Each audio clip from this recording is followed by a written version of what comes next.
Где-то 5-6 день работаем на этом участке. Очень сложный участок.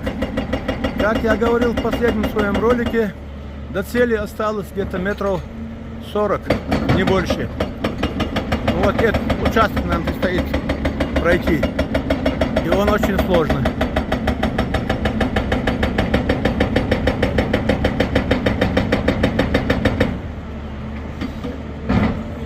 И к тому же очень опасный. С этой стороны ущелье глубокое, где-то метров 100. А здесь вот такие скалы.